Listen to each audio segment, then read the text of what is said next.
पहिल्यांदा सांगितलं थोडं, पण गोनाईला काही फरक पडला. मग भगवानला हसू आलं की आता म्हणले गोनाईला काहीतरी चांगलं म्हणले आपण समजावून सांगितलं पाहिजे. हिला काय म्हणले असं सांगितलं कळत नाही. मग आता भगवंत त्या ठिकाणी काय करीत नाही तरी अपकीर्ती माझी करील ही निश्चिती. ऐसे म्हणून रुक्मिणी पती उत्तर पुरती देत असे. आणि भगवंताने मनामध्ये विचार केला. आता म्हणले आपण देवळात दोघं आहोत. गोनाई तर मला भांडायला लागली, पण म्हणले आता इथं दोघं आहोत. पण ही उद्याला म्हणले बाहेर जाऊन माझं सगळं म्हणले सगळ्या जगात करेल म्हणले माझं सगळे काही निंदा करील असं म्हणून भगवंताने विचार केला. आता गोनाईला आपण चांगल्या प्रकारे समजावलं पाहिजे असं भगवंत त्या ठिकाणी विचार करीत आहे. गोनाईसी म्हणे घननिळ तुझे सुकृत अति निर्मळ. म्हणून पोटी भक्त प्रेमळ आला तत्काळ तुझ्या. आणि आपल्या हे चालू व्यवहारामध्ये तसंच आहे. एखादा जर माणूस आडमार्गाने चालला असला तर त्याला चांगल्या प्रकारे समजावावं लागतं. कारण म्हणजे त्याला असं सांगून जमत नाही, त्याला काहीतरी त्याचा अनुभव द्यावा लागतो. तसं म्हणजे त्याशिवाय तो वाटेवर येत नाही. तसं भगवंताने गोनाईला बाजूला घेतलं आणि त्यांनी पुन्हा समजावायला सुरुवात केली. अगं गोनाई म्हणले तसं नाही, तुझा नामा म्हणले इतका निर्मळ आहे आणि चांगला पोरगा आहे असं भगवंत गोनाईला त्या ठिकाणी समजावत आहे. कमल उद्भव सावित्रीचे पोटी नारद वैष्णव जग जेती. देवी तो आणि सौभाग्यधाम सेती नामा पोटी अवतरला.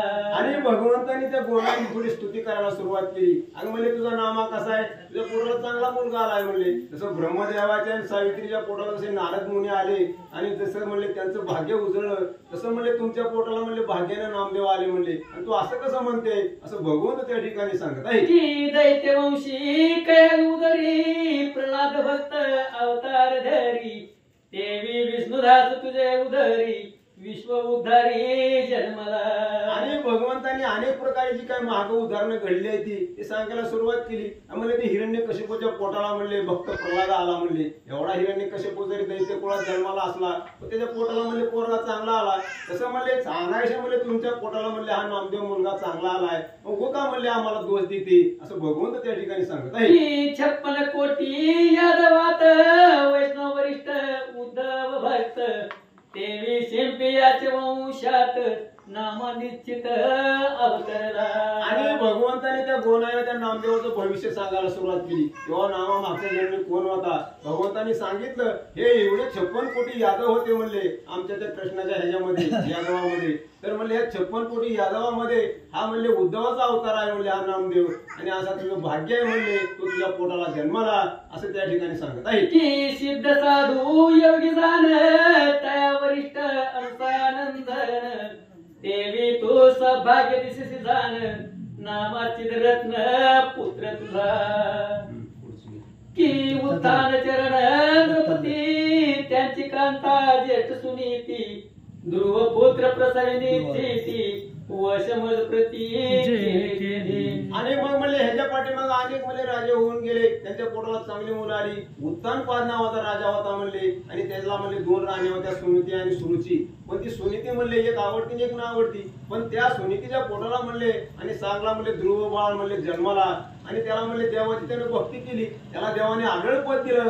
तसा म्हणले तुझा नामा म्हणले त्या ध्रुवासारखा आहे असं अनेक महागाचं दृष्टांत देऊन भगवंत त्या ठिकाणी सांगत आहे. की अंजनी मातेची कुशी हनुमंत जन्मला वानर वंशी. तैसाची नावा सद्गुण राशी तुझे उदराशी आराखी. आणि भगवंताने रचना करतानाच कशी केली की प्रत्येक जातीमध्ये एक एक संत घातलाय म्हणले. किंवा पशु पक्षात सुद्धा आता हे हनुमंताचा जन्म वानर म्हणजे ह्याच्यामध्ये झाला वंशामध्ये. आणि त्यांनी उदाहरण दिलं की जसा वानराच्या म्हणले ह्याच्यामध्ये वंशामध्ये हनुमंत जन्माला तसा म्हणले तुमच्या कुळामध्ये हा नामदेव म्हणले चांगला मुलगा जन्माला असं भगवंत त्या ठिकाणी सांगत आहे. धन्य गोणाई तुझे भजन पोटासी आला वैष्णव धन. तुझे भाग्य वर्णावे कोणे करविले स्तनपान नामयासी. आणि भगवंताने सांगितलं की म्हणले तुमचं भाग्य चांगलं आहे म्हणले त्याच्यामुळे नामदेव तुमच्या पोटाला आले. आणि तुमचं म्हणले भाग्य मोठं, तुमची भक्ती मोठी, त्याच्यामुळे असा चांगला म्हणले गुणवान मुलगा तुमच्या पोटाला आला. आणि म्हणून म्हणले तुला प्रेमाचा पाना फुटला असं भगवंत त्या ठिकाणी सांगत आहे. नामाधरुणी निज उदरी विश्रांती घेतली सेजवरी. तुझी भाग्याची थोरी मज निर्धारीन वदवे. आणि तुम्हाला पुत्र संतान नसल्यामुळे म्हणले तू दुःखित होती. योगायोगानं म्हणले तुम्हाला पुत्र संतान झालं आणि त्या नामामुळे तुला सुख झालं, प्रेमानं म्हणले तू त्याला पाजलं, त्याला वाढवलं आणि त्याच्यामुळे म्हणले तुमच्या पोटाला म्हणले मुलगा चांगला जन्माला, तुमचं भाग्य मोठं आहे असं भगवंत त्या गोनाईची चांगली स्तुती त्या ठिकाणी करीत आहे. भोजन करिता नामयासी सवे घेऊन तुझे दिसी, तुझे या सुकृताच्या राशी तूच जाणीसी वेलाडे. आणि भगवंतांनी सांगितलं तुझं भाग्य मोठं आहे म्हणले, कारण नामदेवाला म्हणले तू एवढं भरवती, जीव घालती, त्याच्यावर प्रेम करती, तुमचं सुकृत चांगलं आहे, मागचं पुण्य असल्यामुळे हा नामदेवासारखा मुलगा तुमच्या पोटाला आला असं भगवंत त्या ठिकाणी समजावून सांगू लागले. जो सर्व वरिष्ठ अधिक पूर्ण तो निवडणी तुझे गुण, ऐसी भाग्याची तुझी धन्य नामानिधान पुत्र तुझा. आणि भगवंतांनी सांगितलं की मी म्हणले सगळ्यापेक्षा वरिष्ठ असताना सुद्धा मी तुला समजावून सांगणं म्हणजे म्हणले तुझं भाग्य मोठं आहे म्हणले. आता मी कोणाला सांगत नाही म्हणले, पण तुझं भाग्य मोठं असल्यामुळे मी तुला सांगतो की नामदेव खरंच तुझ्या पोटाला चांगला मुलगा आहे, तुमचं भाग्य चांगलं आहे, तुमची पूर्व पुण्यही असल्यामुळं असला मुलगा तुमच्या पोटाला आला असं भगवंत त्या ठिकाणी सांगत आहे. कोण आहे म्हणे जगती म्हणा विश्वव्यापका मनमोहना, माझा मज देऊनी नामा भजन प्रेमा असू दे. आणि मग एवढं जेव्हा भगवंतांनी समजावून सांगितलं तर कोणाला कुठे थोडं पटलं, पण कोणाला सांगितलं तेव्हा म्हणले भगवंता म्हणले माझा नामा मला दे म्हणले, ते कसा का असाना त्याला म्हणले भजन करायला हवा काय कर, पण आमची काय तू ताटातूट करू नको अशी गोनाई पुन्हा पुन्हा देवाला सांगत आहे. ऐसे ऐकुनी जग जेठी वरती करुनी पाहे दिठी, नाम्याशी लावी प्रपंच वाटी म्हणून कष्टी होत असे. आणि मग भगवंताने पुन्हा पुन्हा विचार केला तेव्हा म्हणले आता नामदेवाला म्हणले कोणाही गोनाई प्रपंचात गुती तिथे काय की, म्हणून ना देवाला सुद्धा काळजी वाटू लागली. आता म्हणले हा नामा माझ्याकडून तुटतो काय की असं भगवंत पुन्हा विचार करू लागले. उगाची राहता जगजीवन गोनाईसी कळल चिन्ह, सर्व वरिष्ठ तर्क ज्ञान ऐसे सज्ञान बोलती.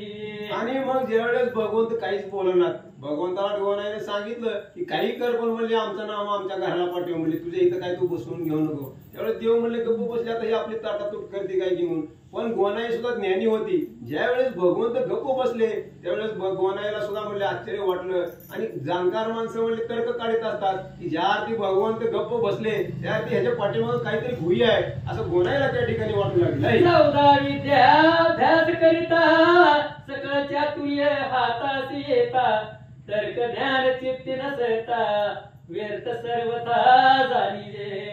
आणि मग त्यांनी सांगितलं ग्रंथकर्ते काय सांगतात तेव्हा 14 विद्या 64 कळा सगळे मुगतगोत असतात म्हणले, आणि त्या माणसं म्हणले तशी तर्क वितर्क काढतात म्हणले, कारण त्यांना ज्ञान असतं. आणि हे जर म्हणले ज्ञानी माणसाला जर तर्क काढता आला नाही तर त्याचं म्हणले इतकं करून ते व्यर्थ सगळं जातं. तसं या ठिकाणी गोनाई सुद्धा म्हणले तिचं पुण्य मोठं होतं, जरी भोळी भक्त असले तरी पण ती भक्ती असल्यामुळे त्यांना देवापाशी म्हणले जवळ जागा मिळत होती. तसं गोनाईने तर्क काढला त्यावेळेस भगवंत मनामध्ये विचार करीत आहे.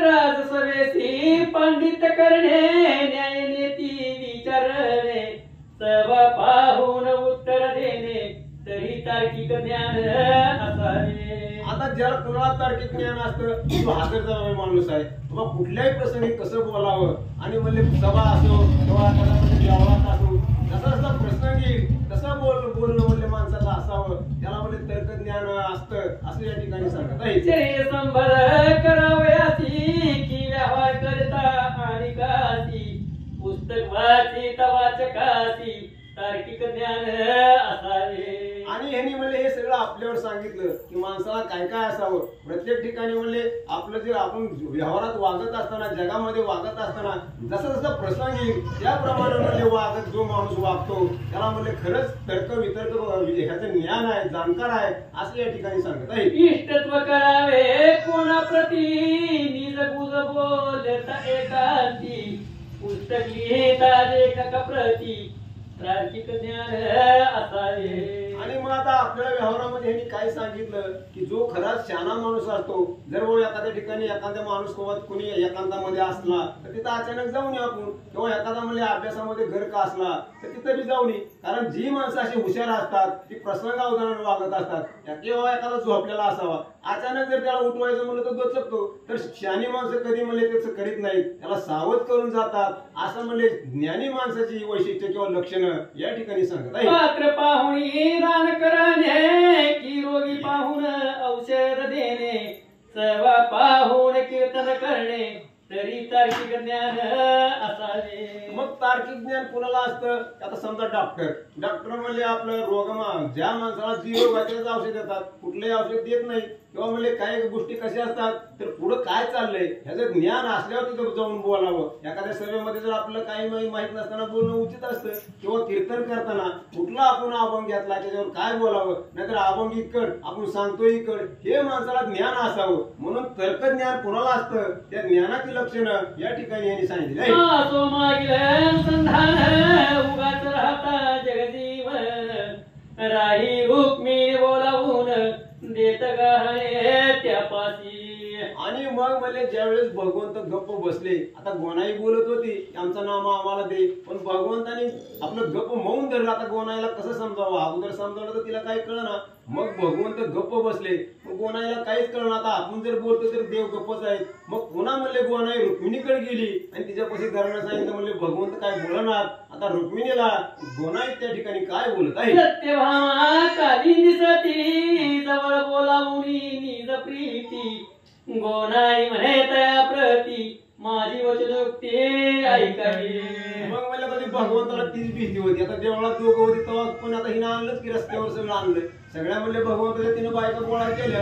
रुक्मिणी होती, सत्यभामा होती, कालीची. आता 16,108 होतं, पण ते मुख्य 8 राण्यांची नाव या ठिकाणी सांगितली. गोनाईने सगळ्याच्या बाया गोळा केल्या आणि लागली भगवंताचं कारण सांगायला. आता गोनाई पुढे त्या ठिकाणी काय बोलत आहे? दीनदयाळ तुमचा पती श्रुती शास्त्रे ज्याची वर्णिती, तरी माझे अमुलाची लावून प्रीती निधेती ती का केली. मग गोनाईनं आपली तक्रार त्यांच्या म्हणले भगवंताच्या बायकांकडे घातली. म्हणले तुमचा म्हणले पती एवढा विद्वान आहे, म्हणले सगळे शास्त्र म्हणले त्याला सगळे कळतात. म्हणले आमच्या पोराला म्हणले कशाला म्हणले आमच्या प्रपंचाचं वाटोळ करायला लागला. म्हणले तर म्हणले त्याच्या म्हणले त्या ह्याच्या म्हणले सगळं एवढं शास्त्र जाणीत असताना सुद्धा आमच्या प्रपंचाचं तुमचा नवरा वाटोळ करायला लागला, अशी गोनाई त्या बायांकडे तक्रार करीत आहे. माझा एकुलता एक बाळ भजन लावला सर्व काळ, ऐसा नाट्याची हगण नीळ तुम्ही सकळ जाणत असा.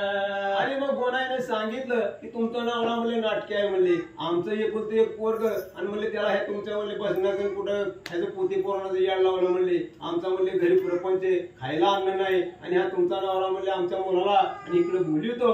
अशा अनेक प्रकारे घराने गोनाई त्या ठिकाणी सांगत आहे. शिवकसनकाधिक थोर साधू संत योगेश्वर, यासी ठाऊक विचार आमचा घरचार मोडीला. आणि मग सांगितलं तिनं की म्हणले एवढे म्हणले मोठे मोठे विद्वान आहेत, म्हणले शुकमुनी आहेत, म्हणले सारण आहेत, अनेक प्रकारच्या विद्वानाची नावं घेतली. मग एवढी माणसं जवळ असताना म्हणले आमच्या पोराला कशाला बोललं, म्हणले आमच्या प्रपंचाचं वाटोळ व्हायला लागलं. अशी अनेक उदाहरणं देऊन गोनाई त्या ठिकाणी म्हणत आहे. आम्ही दुर्बळ नाथ दीन घरी नाही वस्त्र अन्न, नाम्याची लाविल्या पुरे ध्यान तुम्हा कारणे कळू द्या. तर म्हणले आम्हाला राहायला घर नीट नाही, म्हणजे खायला अन्न नाही, म्हणजे आमची 2 टायमाला जेवावं कसंही पंचे आणि आमच्या पोराला प्रपंचातनं बाजूला घेतलं आणि आपलं भजनाचा वेळ लावलं, अशी गोनाई त्या ठिकाणी बोलत आहे. देव देखील ऐकील फार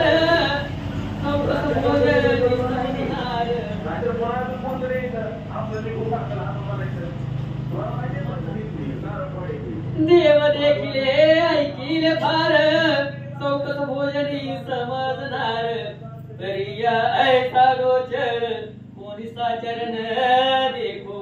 आणि गोनाईने सांगितलं त्या बायानी म्हणले आम्ही अनेक देव बघितले, म्हणले पण ह्या देवासारखा देव आम्ही बघितला नाही. म्हणले तुमचा नवरा म्हणले नाटके आहे, मी अनेक प्रकारचे देव बघितले पण असा तुमच्या नवऱ्यासारखा देव मी कुठं बघितला नाही. ते म्हणले आमच्या प्रपंचाचं वाटोळ ह्याने केलं, अशी गोनाई त्या ठिकाणी बोलत आहे. मूळ देव म्हणवी तो आपण या, तरी नित्य पडो याच्या पाया, फुगेची मैदार करून या छळतो वाया आम्हासी.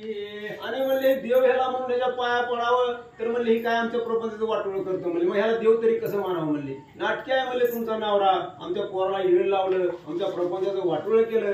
आता ती गोना आहे आणि तिला म्हणले त्रास होत होता म्हणून बोलणं साहजिक आहे. आता तुलाच पेटत नव्हती त्याच्यामुळे गोनायला एवढं बोलणं भाग पडलं आणि गोनाई देवाला त्या ठिकाणी भांडत आहे. भीड धरिली म्याजवरी म्हणून राहिली याची थोरी, मर्यादा तुटली यावरी सौभाचारी देईन मी. आणि मग गोनाईने शेवटचं निष्ठून सांगितलं त्याला, म्हणले हे का म्हणले आतापर्यंत भीड धरली म्हणली, आता म्हणले ह्याची काय मी भीड धरणार नाही आणि चौकात म्हणले मी भांडल्याशिवाय देवाला राहणार नाही. अशी गोनाई त्यांच्या म्हणले कौटुंबात म्हणले त्यांच्या पत्न्यासनी सगळ्या गोळा केल्या. रुक्मिणी होती, सत्यभामा होती, तुमच्या नवऱ्याची म्हणले मी आतापर्यंत भीड धरली, आता काय म्हणले ह्याची मी भीड धरणार नाही. अशी निष्ठून गोनाई सगळ्या बायांना त्या ठिकाणी सांगतात. दर्शन होताची तयक्षणी जीवित्वाची करीतो हानी, एक पुत्र तो लाजीला ध्यानी काय साजनी करावे. आणि कसं आहे म्हणले आमच्या जीवत्वाची म्हणले हानी करायला लागला म्हणले, कसा तरी दैवानं म्हणले आम्हाला एक मुलगा झाला म्हणले आणि त्याचा बी म्हणले आमच्या प्रपंचापासून म्हणले तो वेगळं करायला लागला आणि आमची सगळी प्रपंचाची हानी व्हायला लागली. या देवामुळे आमचं सर्व वाटोळ व्हायला लागलं अशी गारानं आणि गोनाई त्या ठिकाणी सांगत आहे. पुरतांत ऐकला की सकळ आता प्रार्थुनी घन नीळ, तयासी सांगून तत्काळ माझी तळमळ निरसावी. आणि मग गोनाईने शेवटी सांगितलं की म्हणले तुम्हाला मी हात जोडते म्हणले, माझं जे काय घराणं आहे तुम्ही तुमच्या नवऱ्याला सांगा म्हणले, उगाच आमच्या प्रपंचाचं काय वाटोळ करू नका, तर तुम्ही माझं एवढं काम करा आणि आमचं पोरग आमच्या घराला नेऊ द्या.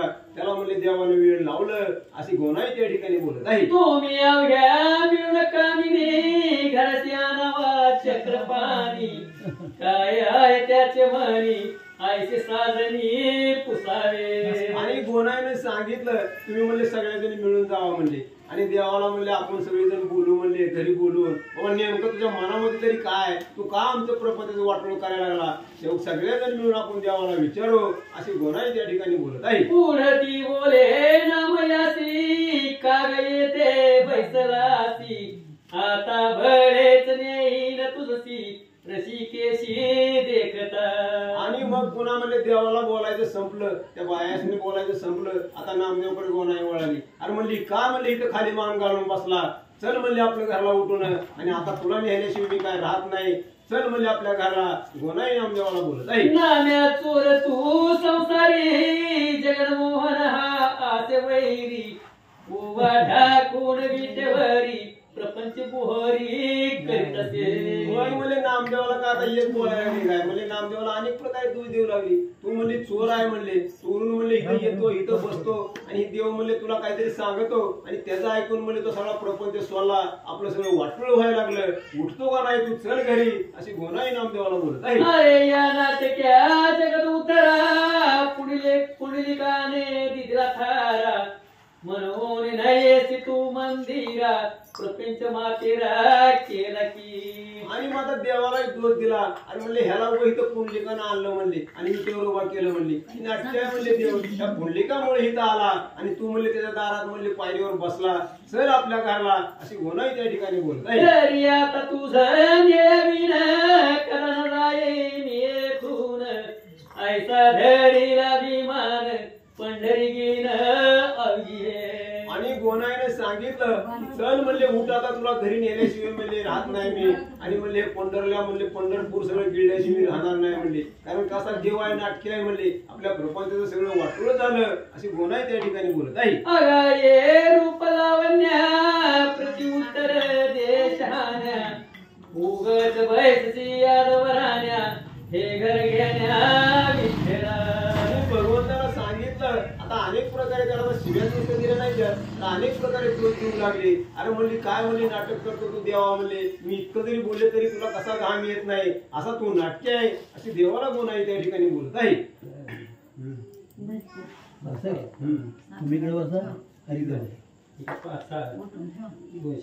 गणेशाय नमः, ओम नमो शिवाय नमः, श्री प्रभु रामचंद्राय नमः.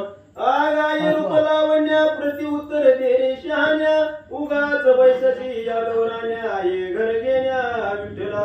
गोनाई म्हणे जगजीवना विश्वव्यापका भक्त भूषणा, माझी गोष्टी तुझ्या मना करुणा घना न येई की नामा देऊन माझ्या हाती जगी वाढविणी कीर्ती ऐशे ऐकोन श्रीपती काय वचन युक्ती बोलतो ग्रंथ करते श्री संत महिपती बुवा या ठिकाणी सांगतोय गोलाई भगवंताला बोलू लागले नामदेव माझा आहे आणि माझा नामा माझ्यापाशी दे आणि तुझी कीर्ती जगामध्ये वाढव असं या ठिकाणी सांगतात म्हणे ऐक गुणाबाई आपल्या पुत्रास घेऊन जाई आंबावरी निमित्त पायी व्यक्त कास या ठेविशी आणि भगवंताने पांडुरंगानं गोनाईला सांगितलं तुझा नामदेव घेऊन जा मी त्याला बोलवलंय का पुतीला नाही तो इकडे आलाय स्वतःहून आलाय मी कोणाला बोलवत नाही याच्याकडे तुमची इच्छा आहे आलाय तो मी त्याला बोलवलेलं नाहीये आता तुझा नामदेव आहे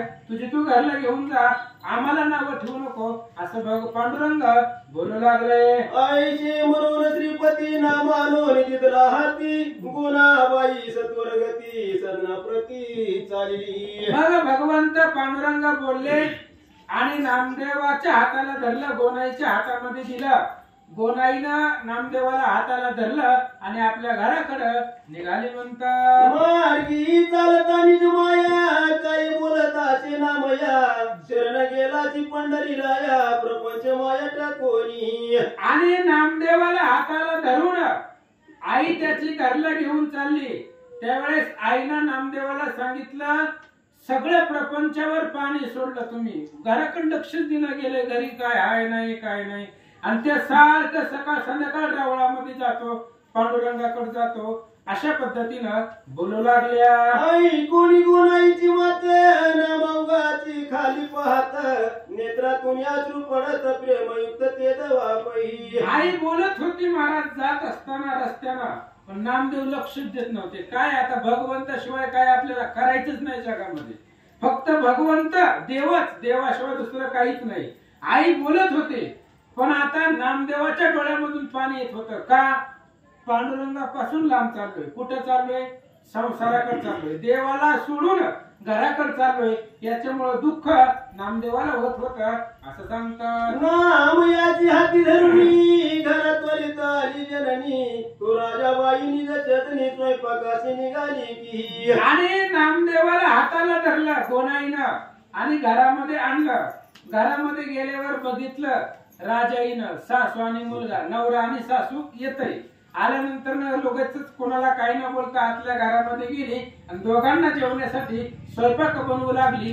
असं सांगतात नाना परीची दिव्यान्य नवविध रचिले पक्वान्य मने ध्वज केले जग जीवन हर्ष पूर्ण उसंडे आणि तिच्या मनामध्ये आनंद होता कोणाच्या राजाईच्या काल तिला भगवंताने सोनं आणून दिलं होतं त्याच्यामुळे वाण्याची उधारी फिटली होती वाण्यानं सगळा महिन्याभराचा बाजार आणून दिलेला होता त्याच्यामुळं तिला आनंद होता आणि आनंदामध्ये ती स्वयंपाक करायला गेली असं सांगतात भांडी भांडी द्रव्य राशी वस्त्राभरणे पाहुणी निज कांतेसी अनुताप झाला चित्तासी नामयाचे ते देवा नामदेवानं बघितलं रोज फाटकी कपडे लेकराच्या अंगावर असते ती आज बायकोच्या गळ्यामध्ये दागिने नाही बायको सोन्यानं भरवलेले लेकराला नवीन कपडे घरामध्ये सगळा बाजार महिन्याचा भरलाय बघितलं नामदेवानं घरात चारी बाजूला आपण देवाकडे जाताना घरात काहीच नव्हतं आणि देवाकडून आल्यावर सगळं घर आपलं भरलेलं आहे पाहिलं त्यानं सगळी संपदा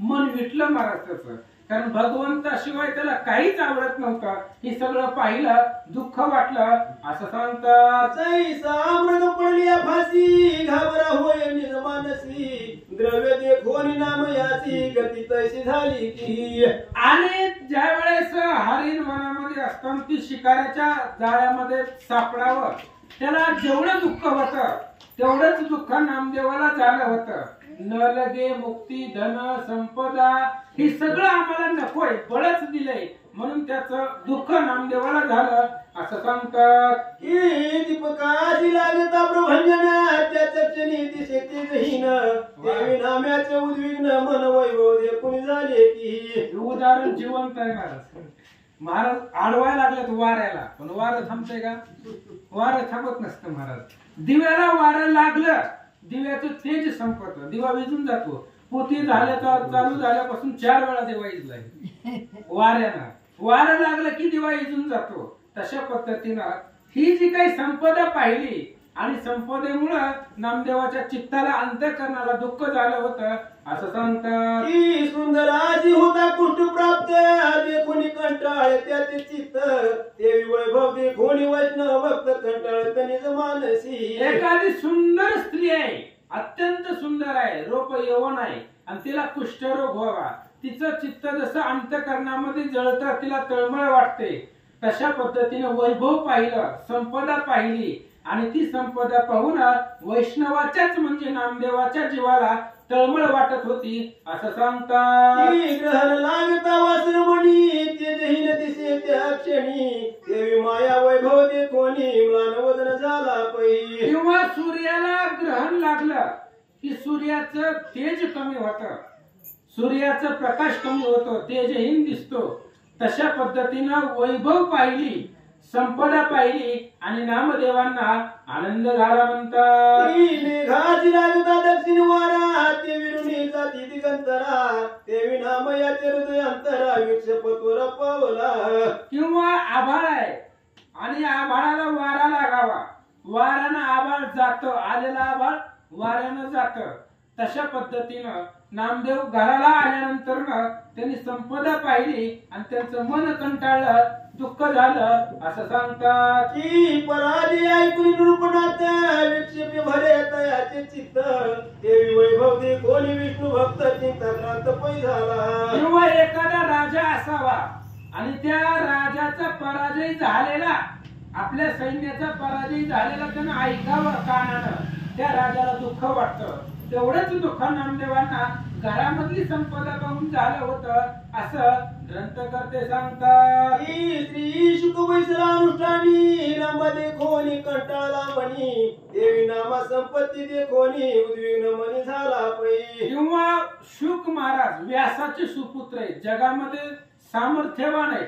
शुकासारिके ज्याचे वैराग्य पूर्ण असा असणारा शुक महाराज तपश्चर्याला बसला आणि समोर अप्सरा आली, रंबा आली. त्या रंबेला पाहिल्यानंतर त्याचं मन कंटाळतं, कोणाचं? शुक महाराजाचं. तसंच नामदेव महाराजाचं संपदा पाहून मन कंटाळून गेलं असं सांगतात. मातेशी पुषे निज प्रीती कोटुनी आली धन संपत्ती गोनाई म्हणे मज प्रती नाही निश्चिती ठाऊक. आणि मग त्यावेळेस नामदेवानं आईला विचारलं, म्हणले मी देवळाकडे जाताना घरात काहीच नव्हतं आणि महागारी आल्यावर घर सगळं सोन्यानेच भरलंय. मग एवढं पैसा, सोनं, अडका, लेकरांना कपडे, बायकोला दागदागिने तुम्ही कुठून आणलं असं आईला विचारल्यावर आईने सांगितलं मी बी तुझ्या बरोबरच आहे, मला सुद्धा यातलं काही माहित नाही असं सांगतात. म्हणे नामयासी उशीर झाला भोजनासी तरी स्नान करून वेगेसी प्रसादासी बसावे.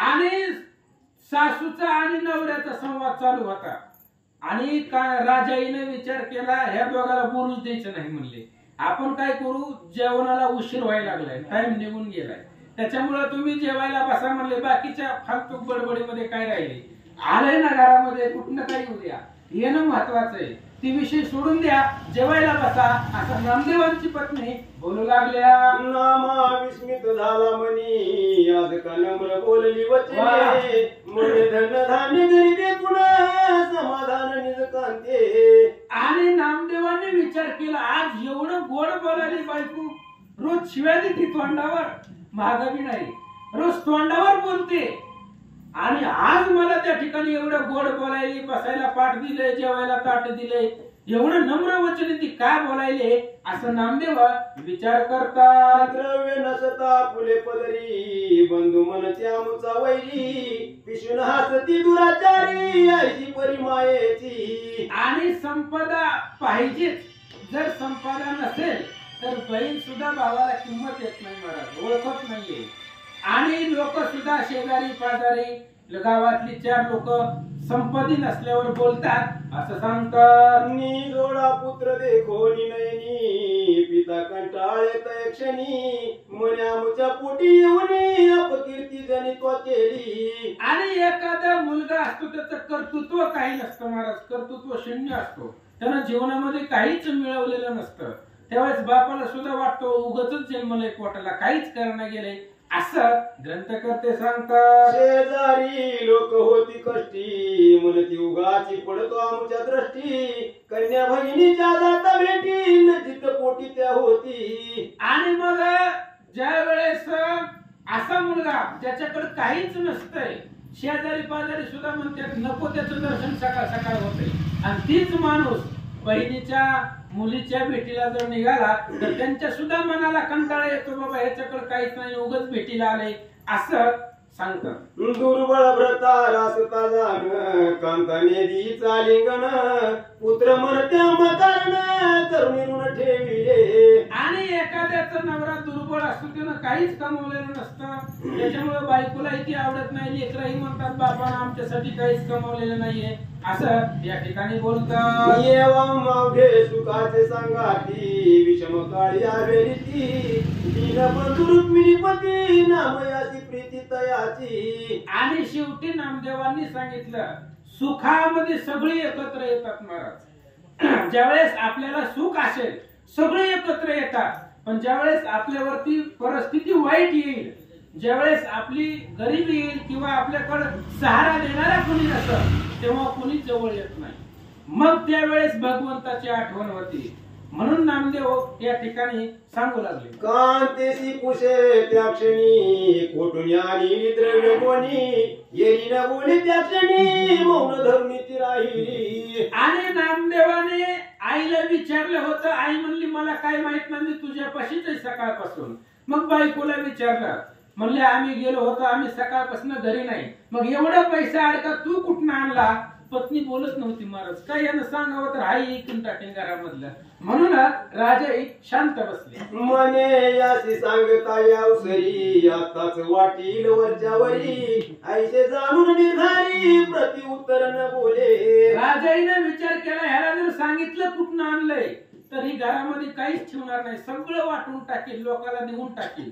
म्हणून राजाईने काहीच सांगितलं नाही, गप्प बसल्या. असं सांगतात वजनी नामयाची दासी जवळ येऊन वेगेसी चरणी लागून नामयाची सांगता याची वृत्तांत. आणि नामदेवाची पत्नी शांत बसल्यानंतर जनाबाई नामदेवांच्या दासी होत्या, त्यांच्या घरामध्ये काम करणाऱ्या. आणि त्या दासीनं जनाईनं नामदेवाला सांगितलं मला माहित आहे कुठून आणले, सांगते म्हणले ऐका. मने राजाबाई होता कष्टी सत्वर पावले जगजेठी वाणी होऊन केशव शेठी गोनी लोटी द्रव्याची. आता जनाई सुद्धा भक्त होते महाराज, नामदेवा एवढ्याच भगवंताच्या भक्त होत्या. आणि जनाबाईने सांगितलं नामदेवा ज्यावेळेस गोनाईला कष्ट होत होतं या संसाराचं तेव्हा भगवंताला कृपा आली, आणि त्या भगवंतानं वाण्या केशीचं नाव घेतलं, रूप धारण केलं, आणि केशव शेट्टी म्हणून भगवंत सोनं घेऊन आले असं सांगू लागले. गोवणी कानडा लिंगायत आला होता वैकुंठनाथ अंगणी ठाकुनी बोलला माता पाहुणा त्वरित आलो की. आणि तोच जो विटेवरती उभा आहे तो त्या ठिकाणी केशव शेट्टी या नावाच्या व्यक्तीचं रूप घेऊन आला, वाण्याचं रूप घेऊन अंगणामध्ये आला. आणि राजाईला सांगितलं तुमच्या घरात पाहुणा आलोय असं जनाबाई नामदेवांना बोलतात. राजाई पुषे त्या लागून तुमचे सांगाव नामाभिधान ऐसे ऐकून करुणा घन काय वचन बोलिला. आणि पांडुरंगाने सांगितलं मी पाहुणा आलोय, विठ्ठल पाहुणा आला मुच्या घरा निंबलो न करा सावळ्यासी. पांडुरंगाने सांगितलं मी पाहुणा आलोय. त्यावेळेस राजाईने विचारलं पाहुणा आहेत पण कुणाचे कोण आहेत, नाव काय आहे तुमचं? त्यावेळेस पांडुरंग काय उत्तर देतात मधुर उत्तरी राजीव नेत्र म्हणे नामामुचा परम मित्र नाम पुसती स्वतंत्र घनश्याम गात्र मज म्हणती. आणि मग त्यावेळेस पांडुरंगाने सांगितलं मी नामदेव माझा मित्र आहे, नामदेवाचं आणि माझी लहानपणापासून मैत्री आहे. जर नाव विचारायला गेलं तर घनश्याम असं माझं नाव आहे. आबाळाचा जसं कलर आहे सावळा तसा माझा कलर आहे, म्हणून मला घनश्याम म्हणतात. असं पांडुरंग राजाईला बोलू लागला. अन्न वस्त्र संकीर्ण येथ ऐशी ऐकोनी कानी मात गोणी भर होण त्वरित घेऊन निश्चित पातलो. आणि आता नामदेव माझा मित्र आहे, मग मित्राच्या घरात काय परिस्थिती मला माहिती होती ना. तो अन्न वस्त्र वाचून त्याच्या घरामधली लोक तळमळतात मी पाहिलं, म्हणून द्रव्य गोणी भरून द्रव्य घेऊन आलो तुमच्या भेटीला. असं पांडुरंग राजाईला बोलतात. सर्वनी जाता द्रव्य गोणी आणि येईन घेऊनी नामयाचे जन कोणी आजपासून न करावे. आणि त्यावेळेस पांडुरंगाने सांगितलं मला सगळं कळतंय महाराज, नको खेद करू. कोणत्या गोष्टीचा पती लक्ष्मीचा जाणतसे. पांडुरंगाने सांगितलं ही द्रव्य घ्या घरामध्ये ठेवा, आणि जर द्रव्य संपलं तर अजून घेऊन येतो. तुम्हाला काही कमी पडू देत नाही, फक्त माझ्या नामाला त्रास देऊ नका. गोणी लोटो रुक्मिणीपती आताची गेले सत्वरगती नामयाचे नैन पाती अश्रुपात डळमळती. आणि मग त्यावेळेस गोणी ठेवून आताच गेलाय, लय वेळ नाही झालेला, आताच गेलाय. ही द्रव्याची सोन्याने भरलेली जी काही पिशवी आहे ती तर ठेवली आणि आताच पांडुरंग गेलाय. असं जनाबाईने सांगितल्यानंतर नामदेवाला अश्रू अनावर झाले, रडू आलं. असं सांगतात. मने कृष्णा पतित पावना भक्त वत्सला भक्त भूषणा करुणा सिंधू जग जीवना मनमोहना श्री विठ्ठला. तू आजादिता वेय मायातीत निरामय अनाथ नाथ करुणालय मज कारणे लासिका. योग साधने करिताठी कदान पडती पडसी तयाच्या दृष्टी. आज तू आणि केशवशेट्टी मजसाठी झालासी. दीन दयाळे कृष्णाबाई तुझ्या संकट घातले नाही ऐसे असं तलवलाही धावनी पायी आलासी. नामदेवांनी भगवंताला बोलायला सुरुवात केली. तेव्हा मी सांगितलं होतं का आमच्या घरी पोच कर म्हणून. न सांगता करी सर्व काम. अहो माझ्यासाठी त्या केशव शेट्टीच्या नावानं तू इथं आला, द्रव्य दिले, मी न बोलवता तू आमच्या घरची सेवा का केली. असं नामदेव देवाला बोलतात. कामिक भक्त तुझ भजती त्याशी न देशी तुझी संपत्ती. मी न मागता रुक्मिणीपती धावून प्रीती आलासी का. आणि नामदेवाने सांगितलं देवा, जी लोक कामना धरून तुझं भजन करताय त्यांच्या मनामधली कामना पूर्ण व्हावी म्हणून लोक तुझं भजन करताय, आणि ती मागते तरी त्यांना देत नाही. मागते ते आशेनं काहीतरी मिळावं घरामध्ये म्हणून भजन करतात. आशांना तू काही देत नाही, आणि आम्ही तुला काहीच मागत नाही तरी न मागता आम्हाला सर्व आणून देतो. असं नामदेव पांडुरंगाला बोलतात. सागरी वर्षला जरी मेघ तरी कोणता तयाचा उपयोग. देवी होऊन दिली श्रीरंगे मदनी जागे न मानती. आणि त्यावेळेस नामदेवाने सांगितलं पांडुरंगा, तू सोनं दिले पण कुणाला दिले. ज्याला त्याची गरजच नाही त्याला दिले. समुद्रामध्ये जर पाऊस पडला तर त्या समुद्रावर पावसाचा काही परिणाम होणार, फायदा आहे का त्या समुद्राला. पाऊस कुठं पडावा, जिथं पाणी नाही तिथं पाऊस पडावा तर फायदा आहे. जिथं पाणी आहे तिथं पाऊस पडून काय उपयोग आहे. तसं आम्हाला ह्या वैभवाची संपत्तीची आशाच नाही तरी तू दिलंय असं बोलू लागले. वृद्धी सिद्धी राज्य संपत्ती सलोकता आदी चार मुक्ती टाकून पायाटवी चित्ती तुझे श्रीपती निशिदिनी. अरे पांडुरंगा, आम्हाला कशाची गरज नाही. रिद्धी सिद्धी वैभव अष्टमा सिद्धी काय करायचे. स्वरूपता सायुज्यता समीपता सर्वता ह्या मुक्ती सुद्धा आम्हाला काय करायचंय. ही सगळं तुझ्या नावानं आम्हाला प्राप्त होणार आहे असं नामदेवजी बोलतात. तीर्थ व्रत योग साधन जप तप अनुष्ठान काहीची नेणे तुझे नाम गाताजेच प्रेम निशिदिनी. आणि नामदेवाने सांगितलं आम्हाला काहीच माहित नाही. नेनो प्रकार आणि आम्हाला फक्त तुझं नावच माहित आहे, बाकी आम्हाला काही कळत नाही. योग या तप क्रिया कर्म ही सगळं व्यर्थ आहे, आणि नामानं ही सगळं प्राप्त होत आहे. एक नावच आम्हाला माहित आहे. नामदेव महाराज बोलू लागले. या परिकर्मी अस्तवन बोलाविले गावीचे ब्राह्मण द्रव्य सामग्री वस्त्रे भोजने तुझ्या कारणी दिदली पळे. आणि मग नामदेवाने देवाची स्तुती केली.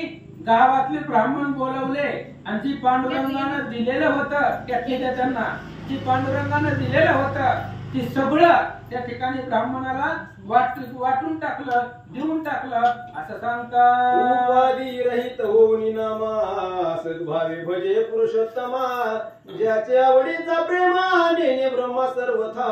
आणि नामदेव या उपाधीच्या रहित झाले महाराज.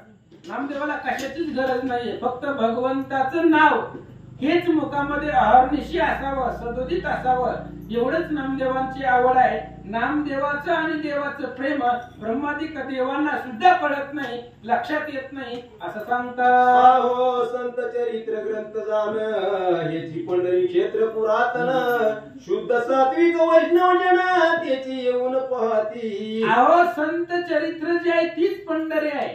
आणि या संत चरित्र खूप सखोल ग्रंथ आहे. कीर्तन कार्यालयाचा अभ्यास असावा महाराज. भक्तिविधी खूप गोड ग्रंथ आहे. प्रत्येक संताचं चरित्र याच्यामध्ये आहे. आपल्याला ज्ञानेश्वर आणि तुकाराम एवढेच माहित आहे, बाकीचे प्रत्येक संताचं चरित्र आहे. त्यामुळे ती माहेर आहे, पंढरपूर आहे असं सांगतात. नवज्वरांग्या सता जाण तयारी रुचे भगवान, देवी ज्याशी पाहिजे नाराधन त्याशी हे चरित्र रुचेना. आणि ज्याच्या अंगामध्ये पीडा आहे, ज्वर झालेला आहे, ताप आलेला आहे आणि त्याला पंचपक्वान्नाचं जेवण समोर ठेवलं तर त्याला ती पचत नाही, जीव वाटत नाही. तसं ज्याला घराची आशा आहे, ज्याला संसाराची आशा आहे, त्याला ही ग्रंथ आवडत नाही, गोड वाटत नाही असं सांगतात. निष्कामासती जे विरक्त त्याशीच आवडे हा ग्रंथ, येरत मगुणी ज्या भक्त त्याशी हे चरित्र रुचेना. आणि जे लोक निष्काम आहेत त्यांनाच ग्रंथ आवडतो महाराज. आता इथं बसलेली सगळ्यांना ग्रंथाची आवड आहे ना, आलेत म्हणून तर आलेत, आवड आहे म्हणून आले. आणि आवड असल्यावर वेळ निघतोच. त्याच्यामुळे निष्काम लोक आहेत सगळी इथं बसलेली, ह्यांना कशाची आशा नाही. काय आहे का तुम्हाला, काय पाहिजे का देवाकडनं? नाही ना. नाहीतर तुम्ही इथं घरामध्ये पांढरून सोनं देऊन जाईल. त्याच्यामुळे कामना ठेवायचं नाही, सगळं त्याला कळतं महाराज. आणि निष्कामालाच हा ग्रंथ आवडतो, बाकी ज्याच्याकडे कामना आहे त्याला हा ग्रंथ आवडत नाही असं महिपती बुवा सांगतात. कावळ्याशी पाहिजे मांस चारा, ते कासया येतील क्षीरसागरा, देव्या भक्ताची हा ग्रंथ खरा नरुचे बरा जाणी जे. कावळ्याला काय पाहिजे? मांस खायला पाहिजे फक्त दुसऱ्याचं शरीर.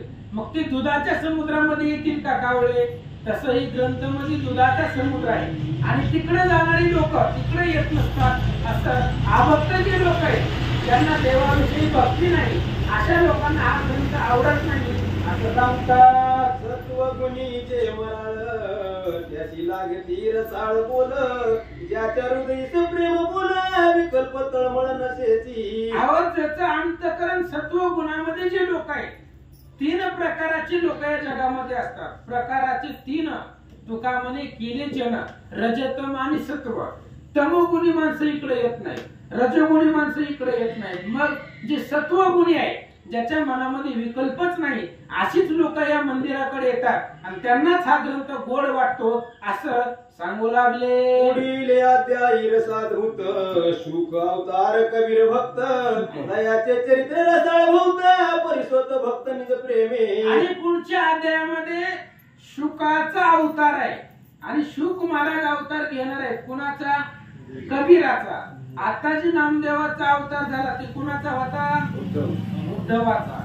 उद्धवाचा अवतार नामदेव महाराज आणि शुकाचे अवतार कबीर महाराज. पुढच्या अध्यायामध्ये त्यांचं चरित्र ऐका. त्यांची चरित्र युक्ती प्रयुक्ती बोलतली तैसेची बोली जेती, अभंगी नाम महिपती नवल संती हे केले. आणि त्यांनी सांगितलं ग्रंथकर्त्यांनी ही भक्तांचं चरित्र त्यांच्या जीवनामध्ये जे घडलंय, घडून गेलेलं आहे, ती वर्णन करायचा थोडक्यात प्रयत्न करतोय अशा प्रकारे बोलू लागले. स्वस्ती श्री भक्त विजय ग्रंथ ऐकता तुष्टील जगन्नाथ प्रेमळ परिसत भाविक भक्त चतुर्थाध्याय रसाळा श्री कृष्ण अर्पण वस्तू श्री शुभम भवतु पुंडलिका वधारी श्री तुका